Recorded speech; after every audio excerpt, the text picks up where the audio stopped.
पहा सुखी जीवनाचा मंत्र। आपलं वीर्य संकलन इथं माउथ मध्ये वगैरे गेलं तर काय?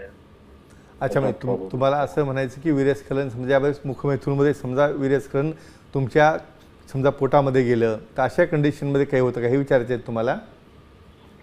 नाही, आपला पार्टनर सोबत ओके, हां, माउथ मध्ये वगैरे किंवा अच्छा, म्हणजे हेच म्हणायचं ना की मुखमैथून करताना समजा वीर्यस्खलन झालं आणि ते पोटात गेलं किंवा तुमच्या चेहऱ्यावर आलं किंवा समजा तुमच्या तोंडामध्ये जे राहिलं काय होतं का हे विचारायचं तुम्हाला, बरोबर आहे?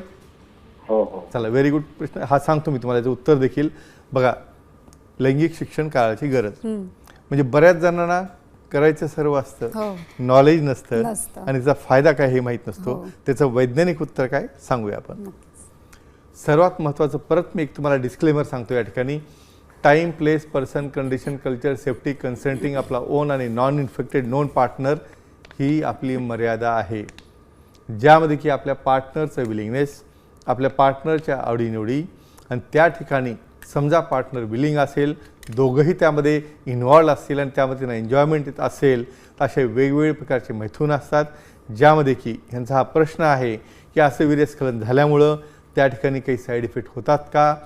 समजा वीर्य नॉर्मल असेल, इन्फेक्टेड नसेल, काही कंटेंट त्यामध्ये अफेक्टेड नसतील तर काहीही होत नाही. ते डिग्ल्यूट केल्यानंतर त्या ठिकाणी ज्याप्रमाणे प्रोटीनचं डायजेशन होतं त्याच पद्धतीने हे सिमेंटचे प्रोटीन्स आणि सिमेंटचे हे 200 प्रकारचे कंटेंट्स हे डायजेस्ट केले जातात. पण एक डिस्क्लेमर परत सांगतो की बऱ्याचदा एखाद्या व्यक्तीला कुठल्या प्रकारचं HIV आहे, एड्स आहे किंवा कुठलं बॅक्टेरियल किंवा व्हायरल इन्फेक्शन असेल आणि तुमच्या चेहऱ्यावर किंवा तुमच्या लिप्सला किंवा तुमच्या दातामध्ये काही केरीज किंवा कट्स असतील, तुम्हाला HIV, एड्स किंवा सिफिलिस काही होऊ शकतो. म्हणून एकाच वाक्यात अशा केसमध्ये अननोन पार्टनर असेल त्याची पूर्ण माहिती पाहिजे किंवा डेंटल डॅम वापरला तर यापासून तुम्ही दूर राहू शकता. आता डेंटल डॅम म्हणजे काय हा फार मोठा प्रश्न आहे, एखाद्या वेगळ्या आपल्या सिरीजमध्ये आपण घेऊया.